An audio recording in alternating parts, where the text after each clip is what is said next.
En augusto 2022, mi kun mia koramikino iris al nekutima aventuro. Ni faris biciklan vojaĝon en la baltaj landoj, de Pollando ĝis Estonio, tra Litovio kaj Latvio. Mi rakontos al vi.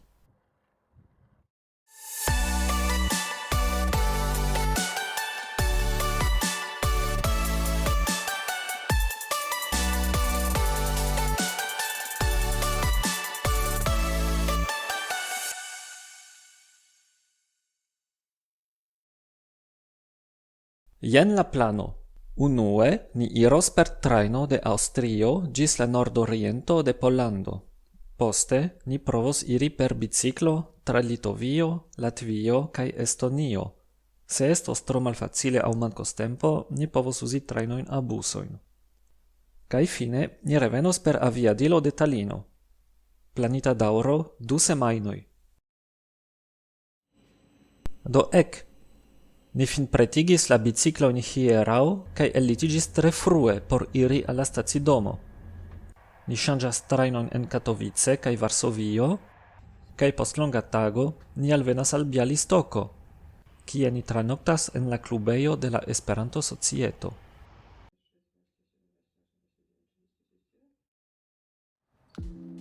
Bjalistoko estas la ĉefurbo de Podlahio, regiono en nordorienta Pollando. Se vi komprenas min sen subtekstoj, vi jam scias, ke ĝi estas la naskiĝloko de Zamenhof, la kreinto de Esperanto. Sensurprize, estas en la urbo multaj mencioj de Esperanto kaj Zamenhof. La domo de Zamenhof ne plu ekzistas, sed en ĝia loko nun estas murpentraĵo. Krom esperantaĵoj estas multaj vidindaĵoj en Bjalistoko. Unu el la ĉefaj estas la Palaco de Branicki.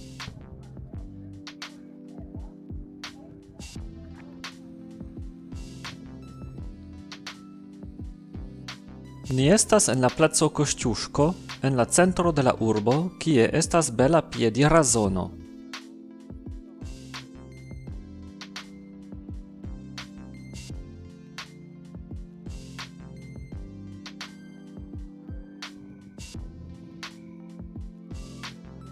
Interesa konstruaĵo estas la preĝejo de Sankta Roĥo, konstruita en modernisma stilo inter 1927 kaj 1946.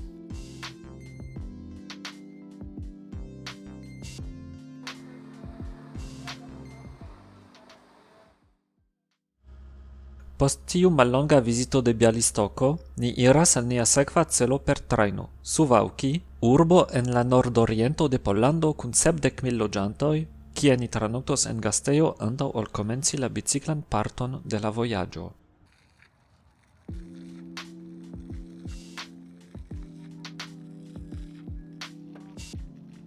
Mi ne sciis kion atendi de Suwałki, kaj evidentiĝas, ke ĝi estas agrabla urbo. Ĝi estas sufiĉe turisma, ĉar en la regiono estas multaj lagoj.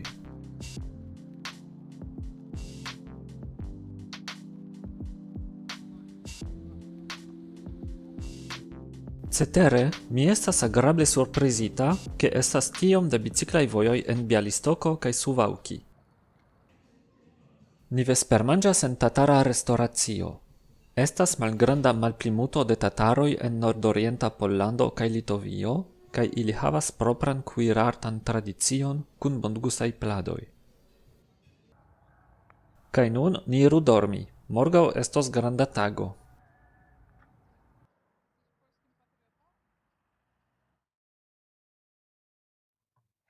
Jen venas la momento, kiun ni longe atendis. Ni vere komencas la biciklan vojaĝon. Kio atendas nin survoje? Ĉu ni sukcesos iri ĝis Estonio?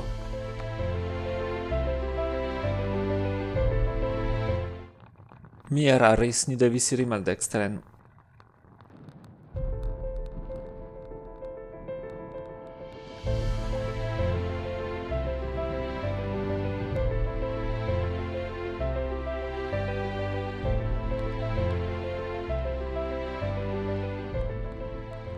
La vojaĝo bone komenciĝas. La pejzaĝoj estas belaj kun lagoj, kampoj kaj arbaroj. La vojoj estas tre bonaj, kun malmulte da aŭtoj.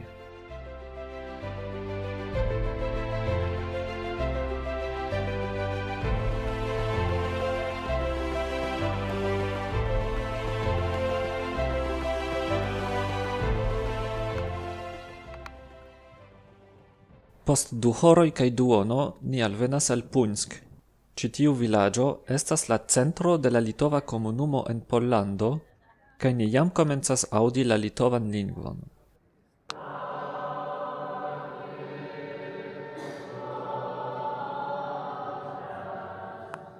Ĉar hodiaŭ estas la 15 de aŭgusto, okazas festo en la vilaĝo okaze de la ĉielenpreno de Maria.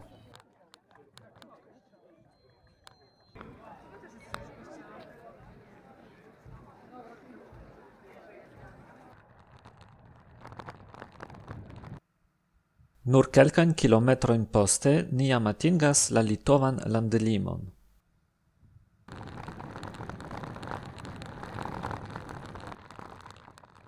Bedaŭrinde la unua impreso ne estas tre bona.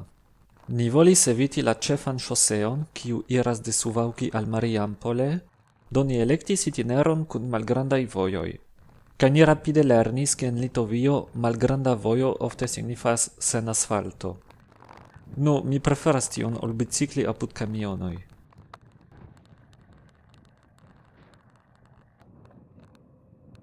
Finfine asfalto reaperas, kaj ni atingas nian unuan litovan urbon, Kalvaria.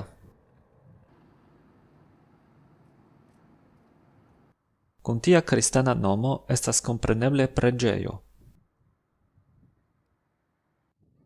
La ĉefa placo estas betona kaj iom malĝoja.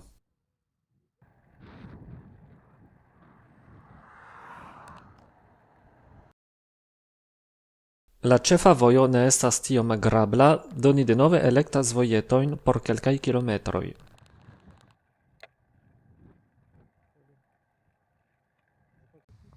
Finfine, post 70 kilometroj, ni atingas nian hodiaŭan celon, tendumejon en bela medio apud Mariampole. Ni eĉ povas naĝi post tiu varma tago.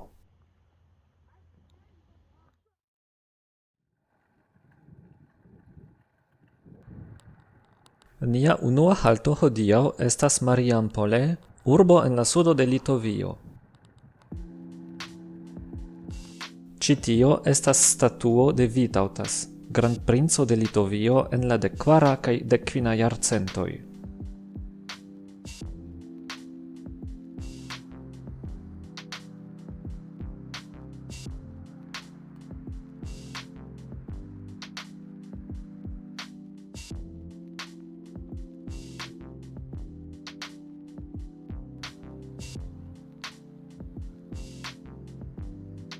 En la ĉefa placo estas monumento al la litovaj nacio kaj lingvo.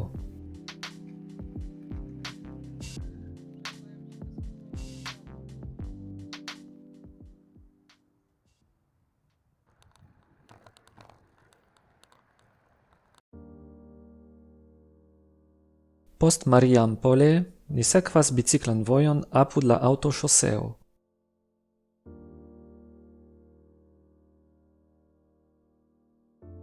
Post iom da tempo ni devas iri al vojo kun iom tro da aŭtoj. Iom pluvas, sed bonŝance estas multaj bushaltejoj kun tegmentoj.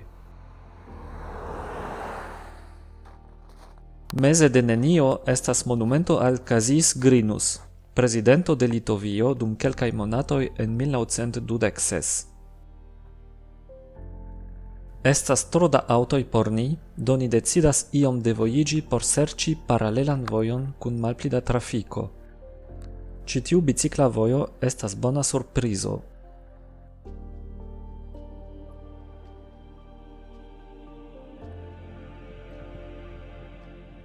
La bicikla vojo kondukas nin al Kazlu-Ruda. En ĉi tiu urbeto estas, krom fabriko de Ikea, ligna preĝejo. Tiuj krucoj el skulptita ligno plaĉas al mi.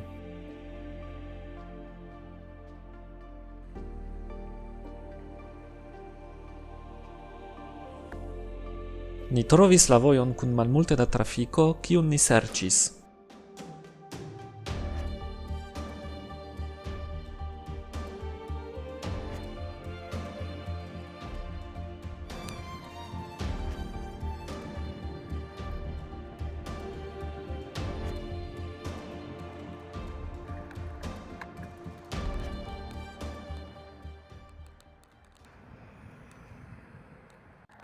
Iom post iom ni progresas ĝis nia hodiaŭa celo, Kauno, la dua plej granda urbo de Litovio.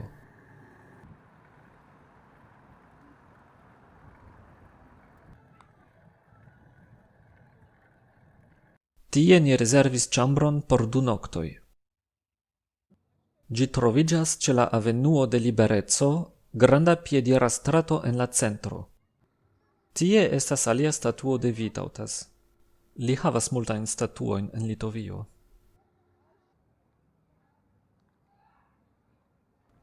Fine de la strato troviĝas la granda preĝejo de Sankta Miĥaelo la Ĉefanĝelo.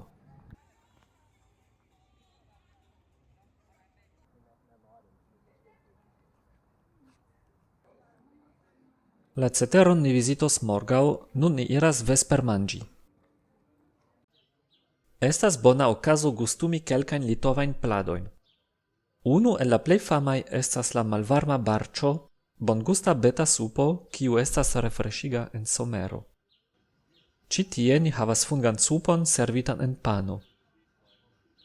Kaj tio estas alia klasikaĵo, cepelinoj, grandaj terpomaj pastaĵoj farĉitaj per muelita viando. Hodiaŭ ni havas ripostagon kaj ni esploros Kaunon. Ni unue iros al la malnova urbo, kun belaj pavimitaj stratoj kaj multaj malnovaj konstruaĵoj. Jen la katedralo de Sanktaj Petro kaj Paŭlo.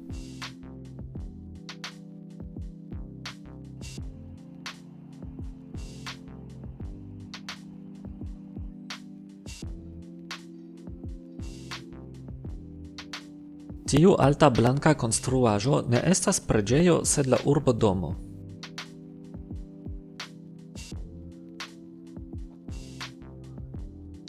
Kauno estas ĉijare eŭropa kultura ĉefurbo.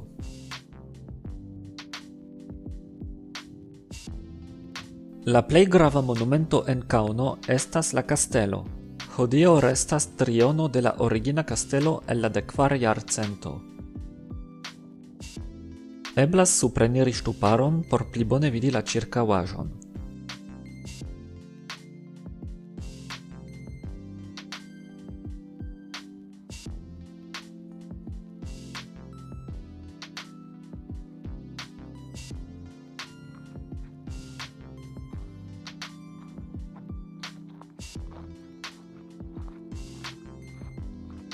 Kauno troviĝas ĉe la kunfluejo de la riveroj Nemano maldekstre kaj Neris dekstre.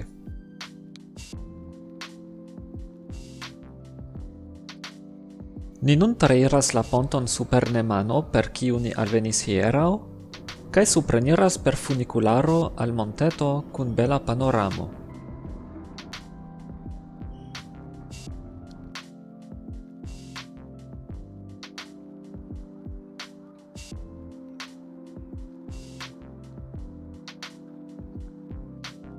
Posttagmeze ni tamen prenas la biciklojn por iri iom pli for de la urbocentro. En ĉi tiu parko troviĝas malgranda moskeo, unu el la malmultaj en Litovio.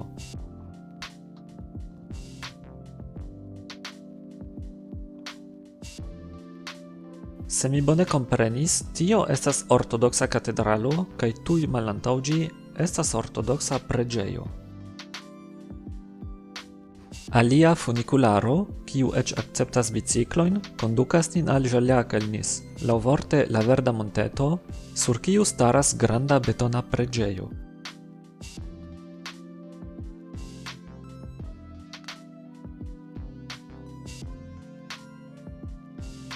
Kaj sur ĝia tegmento estas panorama teraso.